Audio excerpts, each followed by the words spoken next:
History of Violence, ce pourrait être le titre du film de sa vie. Dans ses performances, Regina José Galindo devient la cible. Née en 1974 à Guatemala City, d'un père juge, elle passe une partie de son enfance à New York, auprès de sa grand-mère médium et artiste. Avant d'utiliser son corps comme une page blanche, Regina José était poète, mais les mots ont fini par lui manquer. En plaçant sa chair au cœur de son œuvre, l'artiste guatémaltèque reprend la parole et le pouvoir. D'un point de vue formel, l'œuvre nécessitait que je m'incise le mot perra, chienne. Il fallait que je fasse ce sacrifice douloureux pour pouvoir dire ce que j'avais à dire. Au Guatemala, il y a toujours eu beaucoup de violence. Et cette année-là, on a découvert une série de cadavres de femmes avec écrit au couteau sur leur peau « Maudite chienne » ou « Mort à toutes les chiennes ». J'ai donc décidé d'affronter les faits et de prendre le pouvoir sur eux.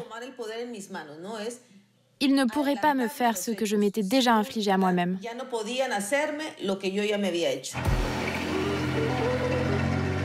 Suite à un coup d'État orchestré par la CIA, le Guatemala plonge dans les années 60 dans une guerre civile qui va faire plus de 200 000 morts en 36 ans. Pour justifier la terreur sur la population et les actes de génocide à l'égard des peuples autochtones mayas, le pouvoir agite la notion d'ennemi intérieur, faisant de chaque Guatémaltèque un criminel potentiel.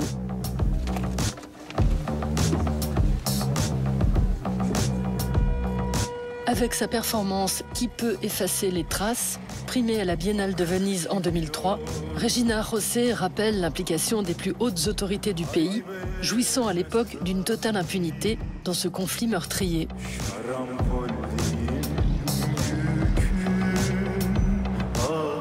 En 2013, le sang de l'artiste ne fait qu'un tour.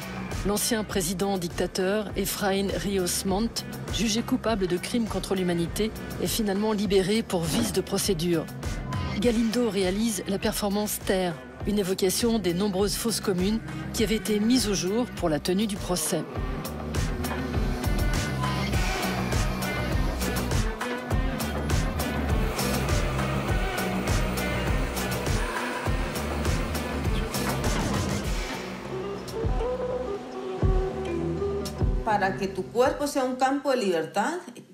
Pour que ton corps, ton enveloppe matérielle, soit un champ de liberté, il faut d'abord conquérir ta liberté de conscience. D'abord, tu t'émancipes par la conscience, et ensuite tu te libères dans toute ton existence. C'est la lutte primordiale. On a ce corps, qu'est-ce qu'on fait avec? On se bat pour la liberté, pour ce qu'on pense être juste.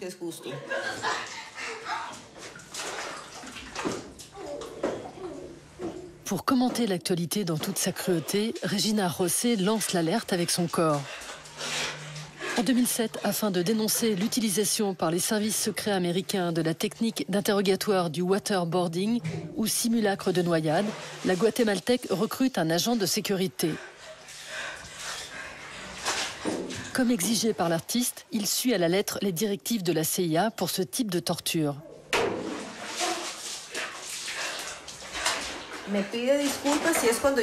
Il m'a demandé pardon après.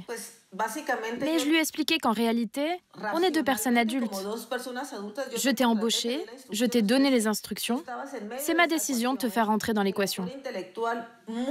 L'auteur intellectuel, celui qui commande l'acte de torture, est très rarement connu ou accusé. Pourtant, c'est la personne responsable. Je me place en victime, je décide d'endosser ce rôle et de me mettre en jeu moi-même. Et avant d'être la victime, je suis l'auteur intellectuel de cette pièce. Regina José n'a pas que la violence d'État dans sa ligne de mire.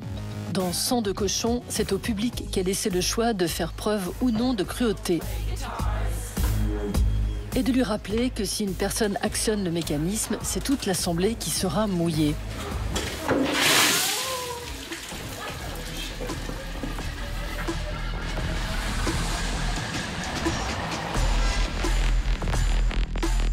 Depuis 2015, Kubra Khademi vit à Paris où elle a obtenu le statut de réfugiée politique et peut se consacrer à son art.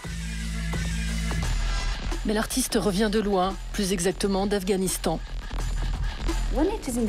La violence fait partie de la culture, mais on ne l'appelle pas violence. Pour moi, il y avait beaucoup de choses que je ne considérais pas comme des actes de violence. Parce que dans ma famille, en tant que fille, j'ai été élevée avec la notion que c'était normal, que ça fait partie de la vie. Ah merde, tu fais ça? Ma mère, mon frère était responsable à me frapper. Parce que qu'est-ce que j'ai fait? Juste, ah oui, mais Par exemple, si je ris à voix haute. C'était responsabilité de mon frère qui me frappait. C'est toujours bien d'être frappé par homme.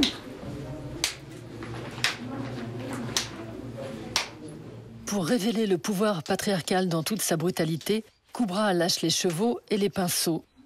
Dans cette performance de 2013, elle se gifle pendant 45 minutes dans une galerie de Kaboul. Kubra naît en 89 dans une famille de 10 enfants, à Ghor, en Afghanistan. Alors que son pays est en guerre contre l'ex-Union soviétique, elle passe une partie de son enfance en exil, entre l'Iran et le Pakistan. Avec la chute des talibans en 2002, les femmes ont à nouveau le droit d'accéder à l'université. Pour échapper à la tradition du mariage forcé qui a contraint ses sœurs à se marier à 14 et 15 ans, Khademi quitte sa famille et s'inscrit à la faculté des beaux-arts de Kaboul. En 2015, Kubra demande à un forgeron local de lui fabriquer une armure qui exagère ses seins et ses fesses, censée la protéger du harcèlement de rue.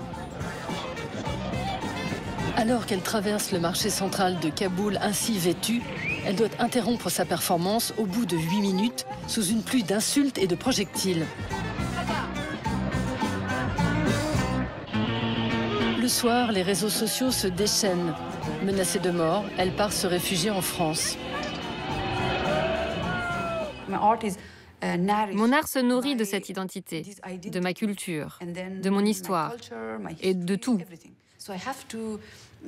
Alors je dois réfléchir à comment créer une image qui fait la synthèse de toutes ces choses, en restant très simple, et qui se transmette de manière directe et touche mon public. Il faut créer quelque chose que le public peut ressentir. À traiter mon corps mal, ça c'est le parti de performance, pour moi.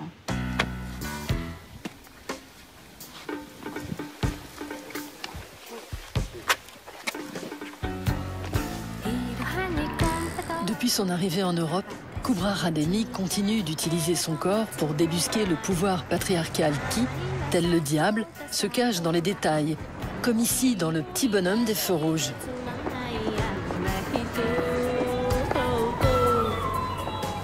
Nommé chevalier de l'Ordre des Arts et des Lettres en 2016, l'artiste signe sa première performance collective l'année dernière, dans laquelle elle interroge notre passivité face aux catastrophes qui nous guettent.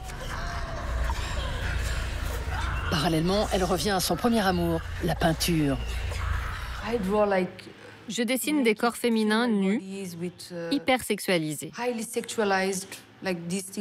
Dans ce sur quoi je travaille en ce moment, les corps sont très sexualisés, très libérés. Ce sont les images qui me viennent. Mon imaginaire est très libre.